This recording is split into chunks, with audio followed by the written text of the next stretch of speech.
Fala aí, meus amigos, tudo na paz? Vamos iniciar aí mais uma revisão de Direito Constitucional para o concurso da PM do Estado do Ceará. A revisão da aula 5, que ocorreu dia 3 de setembro de 2016. Então, a primeira dica que eu gostaria já de iniciar, dando a vocês nessa revisão, é que ninguém será privado da liberdade dos seus bens sem o devido processo legal. Todos têm direito ao devido processo legal. Ainda, meus amigos, aos litigantes, seja em processo judicial, esse judicial é bem amplo, seja um processo judicial no âmbito civil, seja um processo judicial no âmbito criminal, ou também no âmbito administrativo, é assegurado aos acusados em geral o contraditório e a ampla defesa, com os meios e recursos a ela inerentes. Ou seja no procedimento administrativo, seja no processo judicial, a todos os acusados, todos aqueles que estão sendo processados, terão direito ao contraditório e ampla defesa, que é a oportunidade de se defender no âmbito desses processos. Seja ter conhecimento, ter ciência do que está sendo acusado, seja também para trazer elementos que possam provar sua inocência no âmbito dos devidos processos. Vamos para mais uma dica. São inadmissíveis, meus amigos. Não é permitido, no processo, as provas obtidas por meios ilícitos. Ou seja, é bem lógico.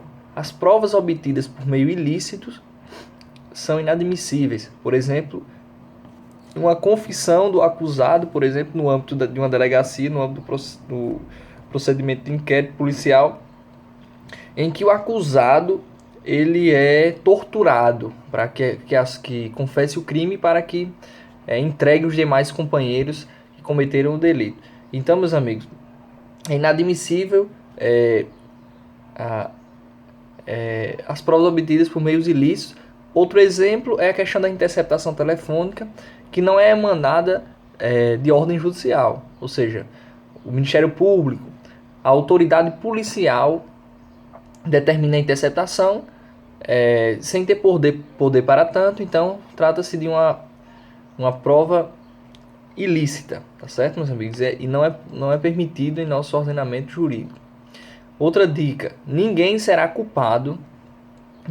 considerado culpado até o trânsito em julgado de sentença penal condenatória. Trata-se, meus amigos, consagra, na verdade, o princípio da presunção de inocência ou da não culpabilidade. Ou seja, ninguém será considerado culpado até que ocorra essa decisão definitiva, que não caiba mais recurso. Até então, mesmo que o cara seja preso em flagrante, mesmo que confesse o crime, enquanto não transitar em julgado essa sentença penal condenatória, ele será presumido, ele será considerado de forma presumida como sendo inocente na prática do delito. Então, até o trânsito em julgado. Outra dica, trabalhamos em sala também, é que o civilmente identificado não será submetido à identificação criminal. Ou seja, o meliante ele é preso e ele apresenta junto à autoridade policial, por exemplo, um documento de identificação, seja um RG, CPF, documentos que possam identificar ele. Em regra, se ele apresenta documentos que lhe identifica, então não precisa ser submetido à identificação criminal, que nada mais é do que a identificação criminal nada mais é do que essa possibilidade de que haja uma identificação fotográfica, por exemplo, uma identificação que colha dados das digitais dele, as impressões digitais, ou também a identificação através de dados genéticos. Enfim, então a regra é: o civilmente identificado não será submetido à identificação criminal, salvo nas hipóteses previstas em uma lei específica.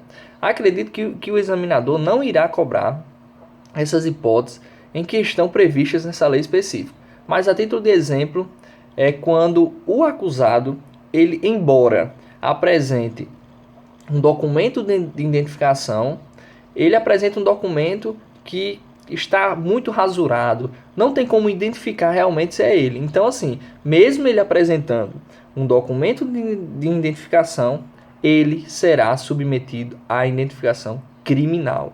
Então, seria essas possibilidades que, mesmo identificado civilmente, essa lei específica que já foi regulamentada, já foi criada, ela permite a identificação criminal.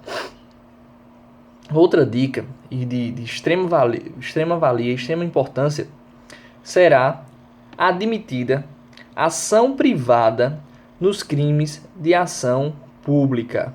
Será admitida ação privada nos crimes de ação pública, se esta, ou seja, se a ação pública não for intentada no prazo legal. Então, por exemplo, num crime grave de ação pública, por exemplo, como um roubo, como um homicídio, como um furto, enfim, os crimes mais graves, que são de ação pública, poderá, ao invés do MP oferecer a denúncia, ou seja, ao invés do MP iniciar a ação, a própria vítima poderá iniciar a ação, desde que o Ministério Público, através do promotor de justiça, não ofereça a denúncia, não apresente a peça acusatória no prazo definido em lei. Qual é esse prazo? Quando os autos do inquérito ou de qualquer outro procedimento investigatório chega nas mãos do promotor, ele tem 5 dias para oferecer a denúncia se o réu estiver preso. Então, se o réu estiver preso, o promotor de justiça tem 5 dias para oferecer a denúncia e iniciar essa ação contra o acusado. Se ele não fizer nesse prazo estipulado em lei, ou seja, passou um mês, por exemplo, e o Ministério Público, estando com o inquérito, os elementos necessários para iniciar a ação e não inicia, passado esse prazo, a própria vítima, que tem a qualidade de tentar buscar a punição do acusado, a própria vítima ela vai ingressar na justiça contra esse suposto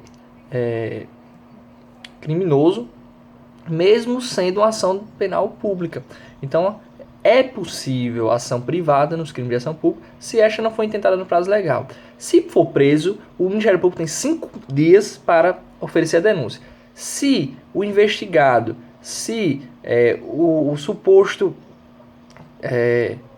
criminoso, ele está solto, é 15 dias. Então, preso 5 dias, solto 15 dias. Após esse prazo, se não for oferecida a denúncia, a própria vítima ela pode entrar com a queixa-crime para tentar buscar a punição, a condenação do suposto autor do crime.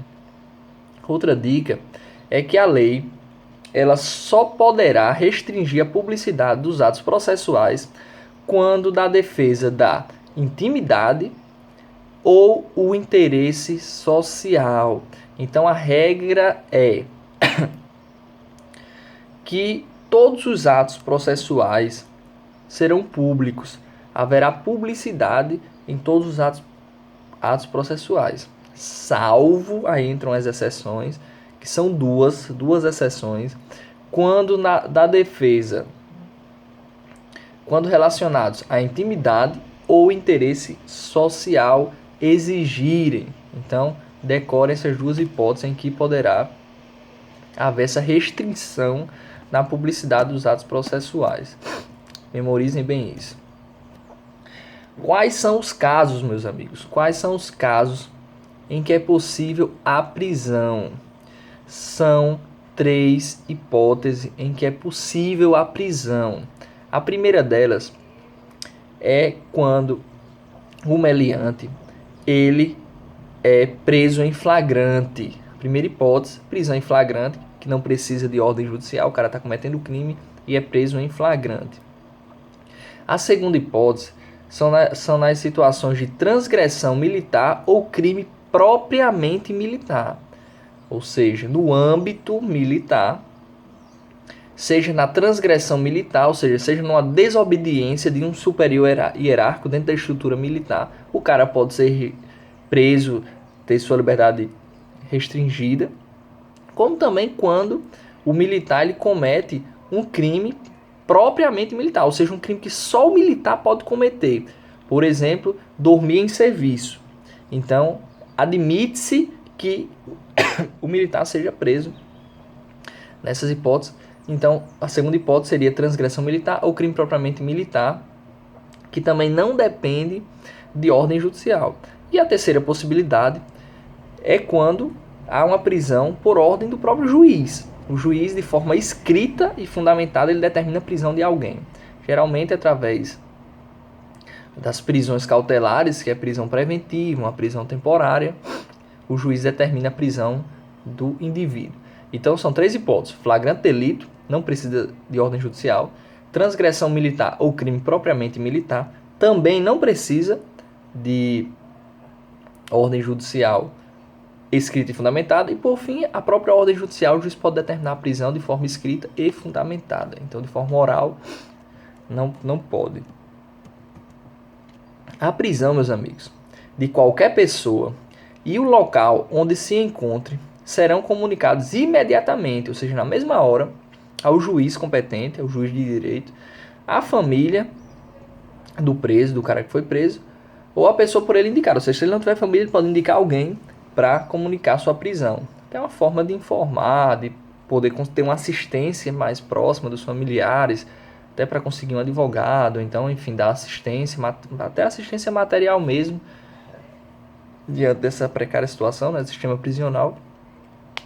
Outra dica é que os presos em geral, serão informados de seus direitos. Eles serão informados de seus direitos, dentre os quais de permanecer calado, ou seja, de ficar em silêncio, sendo-lhe assegurada a assistência, a ajuda da família e de advogado. Então, o preso, ele tem que ser informado, desde na fase da delegacia, que ele tem direito de permanecer calado, de ficar em silêncio, e que também esse silêncio ele não pode ser interpretado, ou seja, se o preso ficar em silêncio, esse silêncio não pode ser interpretado contra ele.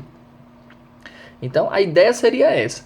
Além disso, na verdade, é assegurada a assistência da família e de advogado. Ou seja, ele também tem direito a ser assistido pela família, ter um familiar, ser informado, e de advogado. O preso, ele tem direito à identificação dos responsáveis por sua prisão ou por seu interrogatório policial. Ou seja, o preso ele tem direito de saber quem conduziu ele, quem prendeu ele e levou ele para a delegacia. Então, principalmente para vocês, meus amigos, vão fazer concurso da PM, isso é uma provável questão que pode ser objeto pode ser objeto de questão da prova de vocês, que os policiais, os PMs, prenderam em flagrante fulaninho e conduziram ele para a delegacia. E fulano, ele tem direito, o preso flagrante tem direito de saber quem foram os responsáveis pela sua prisão. Parece um pouco estranho, mas é exatamente isso que prevê a Constituição Federal em seu artigo 5º.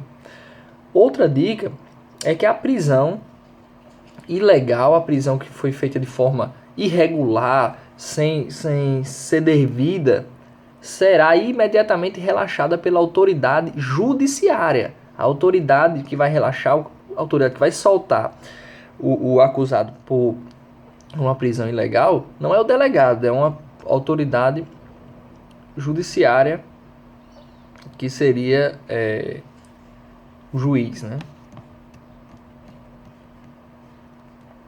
Meus amigos, essa dica é muito importante e tenho extrema atenção quanto a isso. Para a Constituição Federal, não haverá prisão civil por dívida, salvo aí entram as exceções: a do responsável pelo inadimplemento voluntário e inexcusável de obrigação alimentícia e do depositário infiel. Então daí a gente já pode extrair uma regra e duas exceções. A regra é que não haverá prisão civil por dívida, ou seja, o meliante, alguém está devendo e ele não pode ser preso pela dívida. Quais são as exceções? Em caso de obrigação alimentícia, pensão alimentícia e o depositário infiel. Não basta isso, meus amigos. Lembre-se que tem que ser um inadimplemento, ou seja, o cara não paga porque não quer, porque é voluntário, e inexcusável. Ele poderia ter evitado, ele poderia ter pago, mas não pagou. Então, tem que ser um inadimplemento voluntário e inexcusável, certo?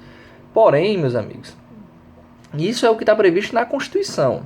Mas o STF entende, através de uma súmula vinculante de número 25, que é ilícita, não é permitida a prisão civil do depositário infiel, qualquer que seja a modalidade de depósito.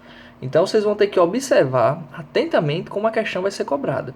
Se a questão for cobrada nos termos da Constituição, se for cobrada nos termos da Constituição, então é permitida a prisão civil por dívida de obrigação alimentícia e do depositário infiel. Se a questão trouxer, de acordo com o STF, de acordo com a análise de todo o ordenamento jurídico, é possível a prisão civil apenas relacionadas à obrigação alimentícia. Por quê? Porque o STF ele proíbe essa prisão civil do depositário infiel. Então tenham muita atenção de como pode ser cobrado esse inciso do artigo 5º, que também é de extrema importância, e não vamos cair nessa pegadinha, tá certo, meus amigos? Tenham muita atenção para não errarem. O Estado prestará assistência jurídica integral e gratuita aos que comprovarem insuficiência de recursos. Ou seja, para o Estado prestar uma assistência jurídica gratuita e integral, que por sinal o Estado presta através das defensorias públicas, que é um advogado pago pelo Estado para atender pessoas que não têm condição financeira, tem que provar essas pessoas que não têm recurso financeiro. Então essa assistência jurídica integral e gratuita não é para todos, é apenas para aquelas pessoas que comprovarem insuficiência de recurso, comprovarem que são pobres e não têm condição de pagar advogado. São gratuitos também, meus amigos, para os pobres, são gratuitos para os reconhecidamente pobres na forma da lei, o registro civil de nascimento e a certidão de óbito. É só lembrar, para nascer e para morrer é de graça. Nascer e morrer é de graça. Além disso, ser gratuito para os reconhecidamente pobres. Segundo a Constituição, não é para todos essa gratuidade. Então, para os pobres. Qual é a pegadinha da prova que possivelmente será objeto de questão? Eles vão colocar que são gratuitos, além do registro civil de nascimento, como a certidão de óbito, a certidão de casamento, certo? Então, a certidão de casamento não é gratuito. É só lembrar, casamento é prejuízo, né? Então, tenham atenção na certidão de casamento que não é gratuito para os reconhecidamente pobres, e sim apenas registro civil de nascimento e certidão de óbito. Então, a gente pode resumir o que está previsto no artigo 5º, o que é efetivamente gratuito. O que são gratuitos? O que está previsto que é gratuito no artigo 5º? Decorem isso.